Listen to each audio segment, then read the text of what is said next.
everybody! Welcome to another video with me, Stephanie Canada, on my channel Backroom Finds. So today we're going to be discussing free patterns! Can you sense my frustration? Yeah. What we're actually discussing today is technically clickbait. You may have seen this guy floating around. 83,000 and some odd number patterns for free! What that actually is clickbait. Clickbait defined is content whose main purpose is to attract attention and encourage visitors to click on a link to a specific article. You know, clickbait. Basically, anything that BuzzFeed puts out. I asked all of my friends that are fellow pattern sellers or pattern aficionados what was the number one most annoying thing about this clickbait article in 2017. Would you like to know what everyone responded? Don't send this to me. Basically meaning, we all know about this website. Clicking on Vintage Pattern Wiki, which is now Vintage Pattern Fandom. They changed owners earlier this year, late of last year, 2019, that year. There are many reasons why this website is lovely. We'll get into those in a little bit. But what this website is not, we'll start there. First off, number one, not free patterns. You might get lucky and find one or two in the now 96,000 patterns in their catalog. But to find that is a needle in a frickin' haystack. So it's not free patterns, guys. Just not. It's not free patterns. Please don't send this to me and go, but what about your business? My business is perfectly fine because it's not free patterns. As a matter of fact, I am one of the contributors to that website, and I personally have added, I want to say about 500 New York patterns alone after the massive haul that I got last June, I think it was. Yeah, that was a good day. Trust me, all of your pattern selling friends know about this website, and we love it because of what it is. Second thing that it is not. It's not downloadable patterns. Again, there are some lovely vendors. I will link a few of my favorites down below that do take the time to take these patterns and make them into PDFs so they're easily printable. I'm actually going to do a video, I don't know, sometime later next month, about following one of these patterns from a 1930s blouse, which I've been dying to make. It's so pretty. I'm very excited about this. I've never done this before, so it'll be interesting, to say the least. But you're not gonna find downloadable patterns all the time. And the third thing that it is not, and please do not do this with this, the next time it eventually comes around, don't send it to your friends that sell patterns. Don't send it to your friends that like patterns. Well, okay, maybe send it to your friends that like patterns because a few of them may not know about it. But especially don't send it to the ones that sell them because we know about it. I'm pretty sure in 2017, between my family, my friends, and random people I've met on the internet, I easily had 50 plus messages with this clickbait. I was over it real fast. Now, let's go ahead and get into what it is.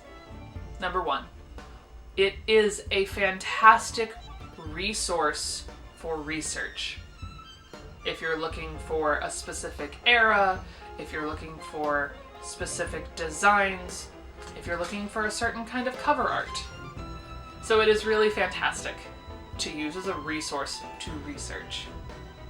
Number two, it is an excellent era-specific vehicle. So let's say you want to know what sewing patterns looked like in the 1930s. It's got a ton of beautiful cover art, so you can go through and start to get an idea of what the lines were like. It's fantastic for that. Number 3. It is really fantastic for links to pattern vendors. So let's say you want to know all the pattern vendors there are out there. There's a lot. Okay? There wasn't as many when I started, but mercy are there a lot now. But that's okay. I would much rather these patterns be loved and find new homes than thrown in the garbage. Oh god. The number of people that have told me they've thrown patterns in the garbage, it hurts my soul deep inside. But it is really good to go, there's a whole list of pattern vendors. Hey look, one of them looks real familiar. It's a really great tool to go find reliable pattern sellers. Number 4, it is fantastic to go look at beautiful color cover art, or sometimes black and white cover art.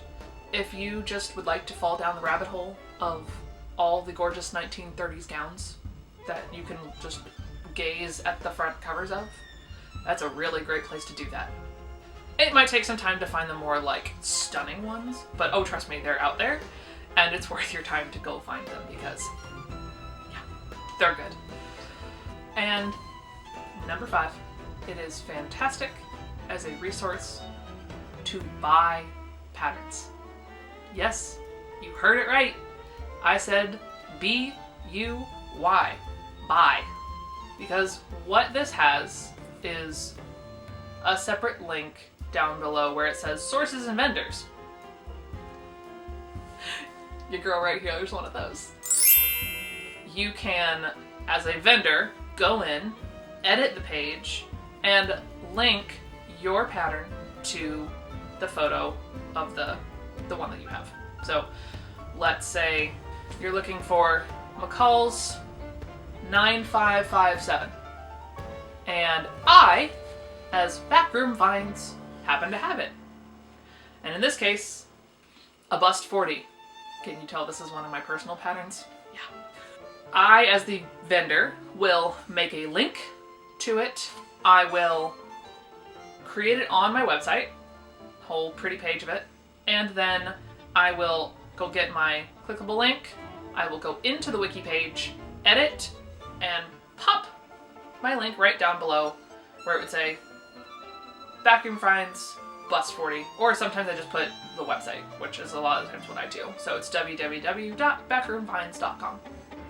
And you as the purchaser can go and click that link and hey look, it tells you I have one available and you can buy it. Number 6, it is a fantastic resource for blog posts.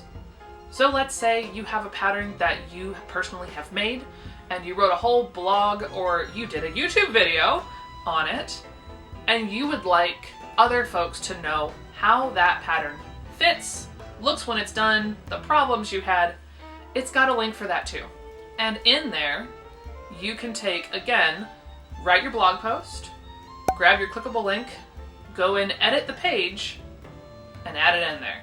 So I personally don't do a lot of those because I don't really blog. I don't know. I do YouTube instead. But it is an option as well.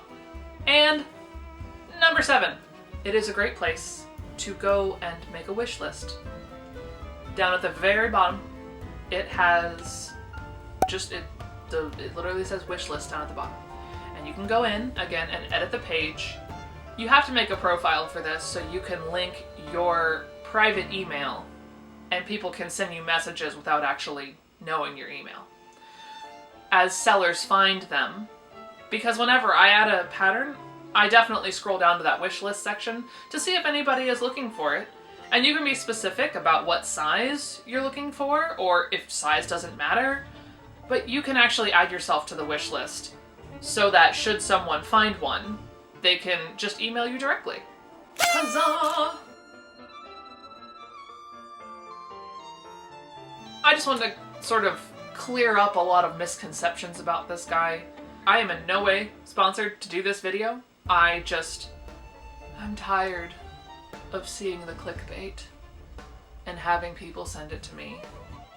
I know you just think that you're trying to help, but really.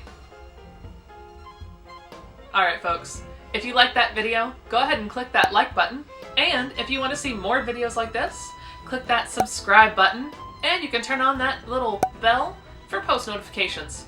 We think it works.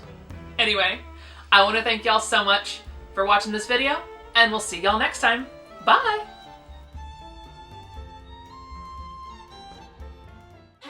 Oh god, what is my hair doing? Alright, well, here we are. Anyway, especially in 2017, I don't know if you all remember this, but which side has more room? This side, technically. This side? No, I would do this way? Yeah. If you like this video, go ahead and click that like button. We're just gonna take a moment. Well, It helps if I can read my own writing. Now it's my fandom. Oh, putting the Trashy in Trashy Diva. There you go. Go ahead.